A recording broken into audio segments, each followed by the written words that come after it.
बोलो जयकारा बोल मेरे श्री गुरु महाराज की जय। श्री सद्गुरुदेव भगवान की जय।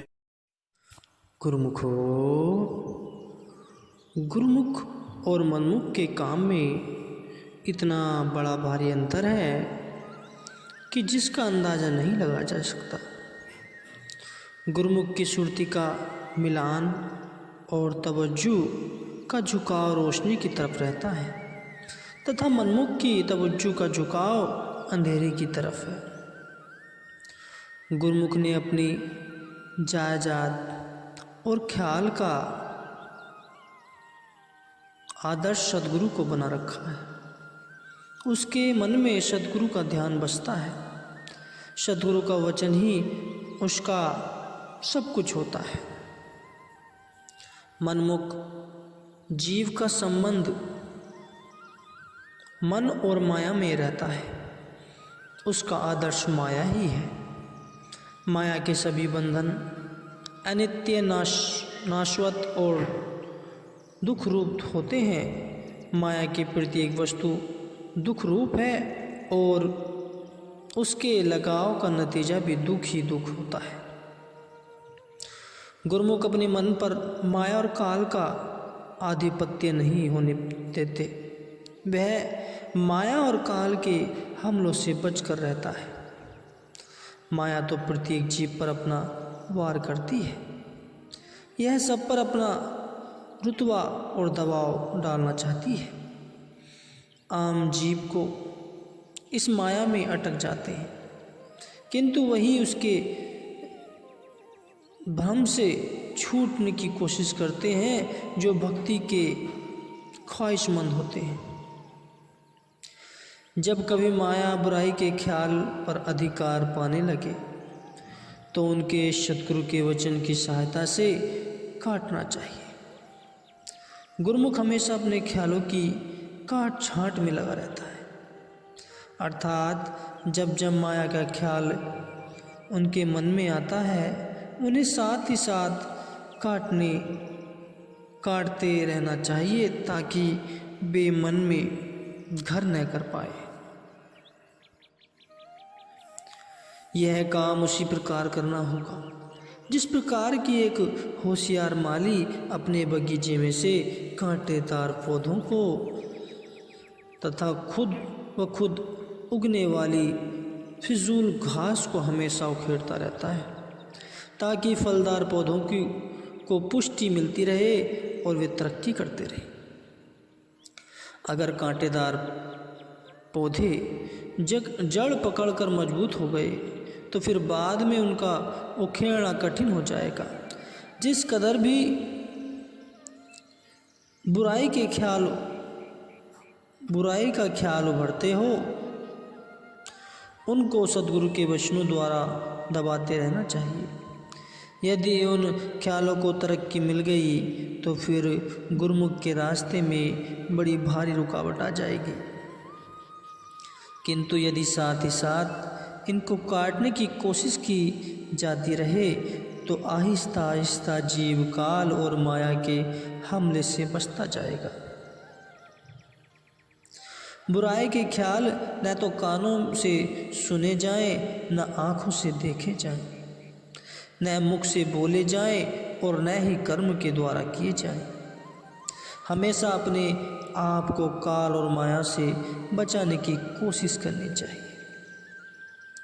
संत सतगुरु महापुरुष तो असलियत जतला देते हैं। वे सत्य और असत्य का निर्णय करा देते हैं और साफ साफ दिखला देते हैं कि यह सत्य है और यह असत्य है।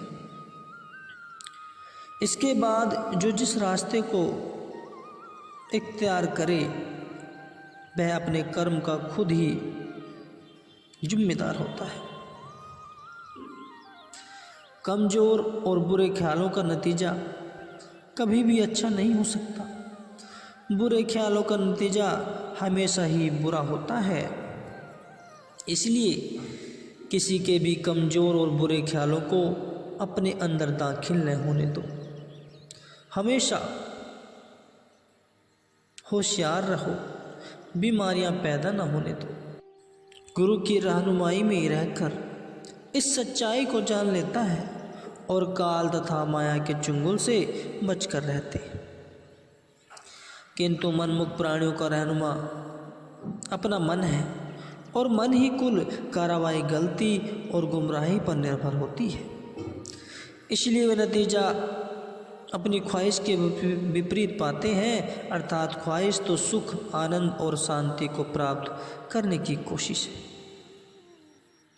किंतु बदले में फकत दुख ही दुख हासिल होता है। मनमुख जीव माया में ही सुख मानते और खोजते हैं, किंतु उनमें सुख का वजूद है ही कहाँ जो उसे मिल सके।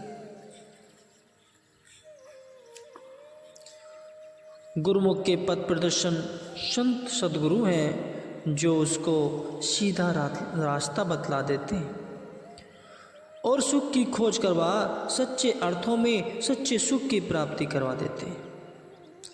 मनमति के अनुसार या दुनियावी नाफसानी संबंधों के काम करने का नतीजा और उसका असर दुख और अशांति के सिवाय और कुछ नहीं होता। अपनी चीज तो सद्गुरु का शब्द है, उसमें सच्चा सुख और सच्ची शांति भरी है। यह तुम्हारे अंदर है, किंतु तुमको उसकी खबर नहीं। जब तक भेदी रहनुमा साथ न हो, पता कैसे चलेगा। भेदी लीना साथ करी, दीनी वस्तु लखाए, कोटि जन्म का पंथ था, पल में पहुंचा जाए। कबीर साहिब जी कहते हैं, मन की उल्टी चाल से तो करोड़ों यत्न भी क्यों न किए जाएं, सत्य वस्तु की प्राप्ति नहीं हो सकती। यह सत्य वस्तु तो संत सद्गुरु की दया से ही मिलती है। जिसने संत सद्गुरु के वचन को रहनुमा बनाया है, वह गुरुमुख है। वह काल और माया की लपेट से आज़ाद हो गया है। जिसने इस परम पवित्र वचन से नाता नहीं जोड़ा, वह मनमुख और काल तथा माया के अधीन है। बस यही गुरुमुख और मनमुख का भेद है। इसलिए संत सद्गुरु के वचन की रहनुमाई हासिल करके सच्चे सुख, सच्ची शांति, सच्चे आनंद को प्राप्त करो।